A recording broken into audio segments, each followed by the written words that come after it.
Across every pantheon in virtually every culture, there is always a dichotomy of good and evil, or perhaps a contrast of order and chaos.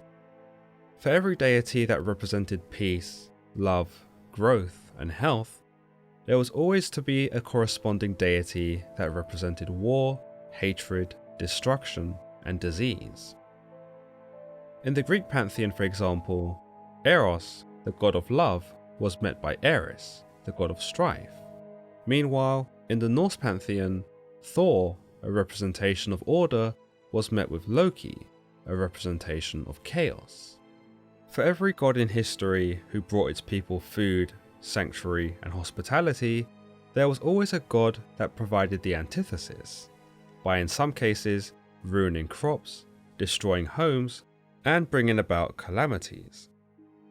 These gods were not necessarily evil, and despite their cruel ways, they were still revered by the people, and certainly not challenged nor confronted. Realistically, the people of ancient times needed these gods in order to explain why their crops had not yielded a satisfactory amount, or why there was a crippling famine. They needed the gods to justify why their loved ones had become sick, or why diseases had taken their toll on entire civilizations. They needed the gods to provide them with the answers for their suffering that they themselves simply did not have, and with these gods, they were able to achieve a certain understanding that in some manner may have brought them some closure. As stated, every pantheon appeared to have these destructive and mean gods that seemed to conspire against humanity, and the Mesopotamian pantheon was no exception. Nergal, who was also known as Erra or Erra, was known as the god of death, war, plague, and destruction. His origins are not absolutely clear, though one might argue that he had been introduced first during the Babylonian times and been used to explain the poor yield of crops during various seasons. In this, it is likely that he was seen as an agricultural god like Enlil, though where Enlil had encouraged the humans to farm and gave them the gift of the land in which to do it, Nergal was seen as the uprooter, who sought to destroy that which the humans had been given. Despite this, he was still revered and even worshipped, given that he was not seen as a vindictive god, but considered more so in the same vein as nature. One would not consider nature to be evil, but more so an unstoppable force that does what it does arbitrarily. If anything, one might think of nature as a spectacular essence that cannot be controlled. It is with this attitude that the Mesopotamians would view Nergal, he who symbolized the destructive force of the natural world, where he could be seen striding through the desert, the forest, the ocean, or even the towns in which people lived. With his mace and scimitar in hand, he could destroy anything that was in his path, and he did not require any reason or motive for his terror. He simply just was. Furthermore, he did not appear to demonstrate any regret for his actions, and did not stop to ponder on the desolation left in his wake, for with these ideas he was much less personable, and did not share the sentimentalities of the other gods. In other ideas, his destruction was seen as an uncontrollable temper, something that he would declare to the other gods when questioned for his behaviour. Yet these tempers were seldom triggered by any notable stimulus. They simply just happened as if by impulse. In this regard, Nergal was not seen to be a god of punishment, nor a god who enforced any sort of divine karma, and whilst he certainly had the ability, it would seem that breaking things and tearing apart man-made constructs was just in his nature, rather than an act of reparation. Because of how effective he was at destroying things, it was not uncommon for soldiers and kings to call upon Nergal to give them strength. In this aspect, he was also seen as a god of war and brought strength to the men who had summoned him. It was also believed that in this, he could be invoked as a protective deity and would see those who summoned him not only victorious, but safe. With Nergal on their side, a god who could literally level a city in seconds, it comes as no surprise that the military in question would have a huge boost in morale and would likely ease their fears of possible defeat. Despite his warlike nature though, he was also thought to be a defender of the realm, whose presence was considered to be necessary for peace. In this, he was known under the epithet Lugar Selima, or the Lord of Peace. Given his fearsome reputation, he would also become a desirable deity for people to invoke in order to, ironically, protect their homes. In other beliefs, Nergal could be called upon to battle evil demons and spirits, perhaps on the account that in one myth, as discussed later in this episode, Nergal proves to be able to manipulate demons to his advantage. According to ancient incantations, Nergal was a principal deity that helped banish such wicked spirits, and could also in some cases be described as the right hand of the ancient priests. There's also an idea that as a deity who brought about plagues, he also possessed the antidote, and could be pleaded to by the afflicted in order to obtain it and recover. Yet others propose that this was not something that was practiced, and that prayers to the god to end their suffering would fall upon deaf ears. It would in some sense be like praying to Nergal to stop a disaster which he had caused, which you might say was foolish to do so, for Nergal was not really capable of empathy towards the other gods, let alone humans. Yet outside of Mesopotamia, he was viewed not just as a force of destruction, but also a raging abomination, most notably by those who followed the Bible. Indeed, Nergal is recognized in the second book of Kings, where he is noted as being worshipped by the Babylonians. His name in this instance translates into something far more unsavory, including epithets such as Furious One, Angry King, Fighting Cock, and my personal favourite, the Burner of Lands. It's interesting then that the other cultures at the time also acknowledged Nergal, and whilst they likely did not pay the same homage to him, nor even believe in his power to be as potent as their gods, they did recognize him as a destroyer. Worship of Nergal was thought to have been most prominent in the region of Cathar, which was where his main cult center was situated. Yet, worship of him did spread throughout southern Mesopotamia, across Uruk, Nippur, and of course the Babylonian regions. Furthermore, he was also adopted by the Assyrians as a similar deity. He was also believed to have been worshipped at a temple known as Mesalam, and was known thereafter as the one who comes forth from Meslam. In the region of Cathar, he would first appear in the early dynastic period, though he was known by another name in Meslamtia, he who was an underworld god. With this, Nergal would later also earn the reputation as being an authority figure in the underworld, otherwise known as Kerr. It should also be noted that he would become the husband of Ereshkigal, she who was the queen of the underworld and in effect, by marriage, made him king. In the mythology, we see Nergal's rise and fall into the underworld come about because of his own behaviour. We understand that Enki, the god of wisdom, was trying to find ways in which to minimize the destruction caused by Nergal's temper. With no other option, he resorts to sending Nergal to Ereshkigal in the underworld, which he believes is the only place which can safely contain him.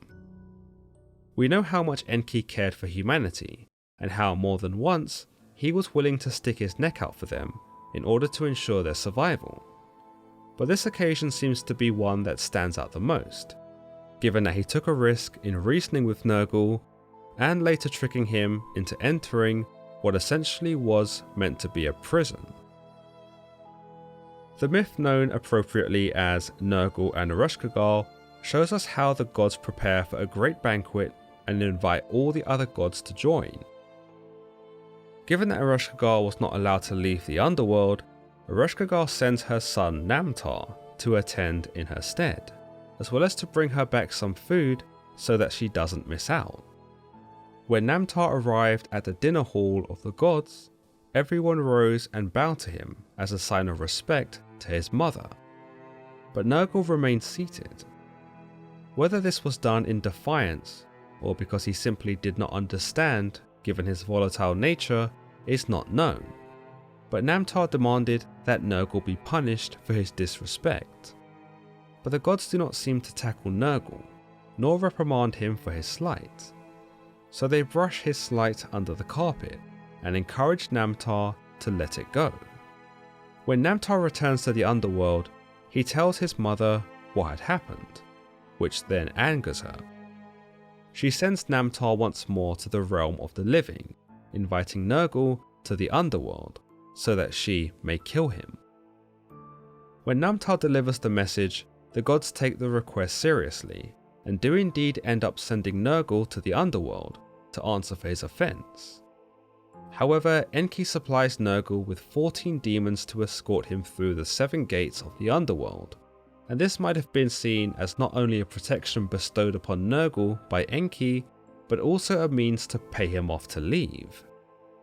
When Nergal arrives at the Underworld, Erra is notified of his presence, and she declares that each gate will close behind him as he passes them by, trapping him forever, and once he reaches the 7th gate, she will kill him. But there appears to be some method to Nergal's madness, and the violent devastator shows to have not only brawn, but brain too. He positions the demons that Enki had given him at each of the 7 gates, and orders them to keep them open. There he makes his way to the 7th gate and the throne room of Erra, where he beats her son Namtar before her eyes and then drags her to the floor. Before he can behead her with his weapon, she begs for her life and promises that if he spares her, she will marry him and share her powers of the netherworld with him. As you might imagine, Nergal eagerly accepts. But Nergal could not stay in the Underworld forever, for if he did, there would be no war and death plaguing the mortal world. Whilst this was Enki's intention, so that humanity would not know the pains of suffering, he did not anticipate Nergal being so smart, nor could he have possibly predicted that Erra would have been essentially overthrown in her own realm. In this, we understand that Nergal had to leave the Underworld for 6 months of the year, which would explain why wars were fought in certain seasons. In another version of this story, we see that Nergal is not responsible for placing the demons at the gate of the Underworld, but that this is Enki's idea, thus rendering Nergal back into his usual role as mindless destroyer. Furthermore, he demonstrates a typical level of capriciousness by having sex with Erra instead of trying to kill her. After a week of fornication with the goddess of the Underworld, he leaves her bed while she sleeps and escapes from the netherworld. When she realizes he is absent, she calls for the gods to send him back again and threatens them that if she does not receive what she wants, she will open the gates of the Underworld and let the demons feast upon the world above. With this ultimatum, Nergal is forced back to the Underworld again. Besides being associated with the Underworld, he was also associated with death, perhaps an understatement given his nature. Some would see him as a representation of a harsh summer sun, that which scorched the earth and left the land infertile. Whilst the sun was necessary in the production of crops, the overabundance of it was sometimes attributed to the power of Nergal, and considered to be a manifestation of his furious temper. As for his family, we understand that he was the son of Enlil and Ninlil, those who might have been considered to be the king and queen of the gods of the pantheon. Yet given his destructive ways and potent power, some have linked him to having been born to Ninhursag, the mother goddess who was thought to have created all human beings. In this, Nergal's destructive tendencies become a hyperbole for our own human behaviour, and shows the extremes of what we as a species are capable of in terms of destruction. By suggesting that mankind and Nergal were born from the same place, an argument can be made that humanity exhibits the same disastrous traits, although perhaps in a much more pernicious capacity. Nergal was also romantically involved with several other wives and consorts outside of Ereshkigal, including the minor deity Las and Mami. In another myth known as the Wrath of Erra, where Nergal is referred to by his other name, he is described as being bored and lethargic. We come to understand that he has not caused much terror upon the world, and that his regular tantrums have been uncharacteristically contained within his newfound laziness. In fact, he is described as becoming so physically absent from the endeavours of the earth that even his weapons begin to complain that they haven't seen much action lately. Their words arouse in him his old desire for destruction, and so he turns his sights upon the city of Babylon. Now, Babylon had since come under the protection of Marduk, who, having already usurped Enlil, was now the king of the gods, and certainly not someone that any of the gods wanted to tangle with. It's interesting that despite his violent and ferocious ways, Erra takes pause to acknowledge Marduk, and for perhaps the first time, considers the consequences of his actions. He travels to Babylon under the guise that he is just visiting, and when he is received by Marduk, he pretends to be amused by his attire. This is the first time that we see Nergal, or Erra in this case, act in such a way. He is no longer the unreasonable, unconditional force of destruction that we've come to expect, but instead takes on a more calculated and cunning role in order to deceive Marduk. Evidently, it would appear that Marduk was the only other god that Erra feared, which not only hints at the power of Marduk, but also supplies us with a more deceitful and crafty character. Nonetheless, we see him laughing at how Marduk is dressed, and tells him he ought to buy new clothes, for the ones he is wearing are dirty and worn. So embarrassed by this, Marduk entrusts Erra to guard Babylon whilst he is away finding new clothes. When he leaves to find a new outfit, Erra destroys the entire city. Being established as a destructive force in both the natural world and in human nature, Nergal certainly comes across as a most profound deity. It is perhaps his lack of remorse or regret for his actions that make him so fearsome, and it's with his violent impulses and bad temper that make him so comparable to that of nature itself. As previously mentioned, it was Nergal's unpredictable rage and lack of self-control that helped provide a meaning for the suffering that occurred throughout the early period. Whilst the gods were thought to love the human beings, most notably on the account that they had made them to serve as co-workers in upholding both universal order and the maintenance of the earth, plagues, famines and disasters were bound to take place. It comes as no surprise then that the Mesopotamians associated these calamities with a god, for who else would have been powerful enough to send these terrible occurrences upon them? It's also quite fitting that the god responsible for these disasters was one who could not be reasoned with, one who could not feel guilty, and one who even the other gods appear to keep at arm's length when they could. As always guys, if you've enjoyed today's episode, then don't forget to give it a thumbs up, and don't forget to subscribe for more content just like this. Until next time.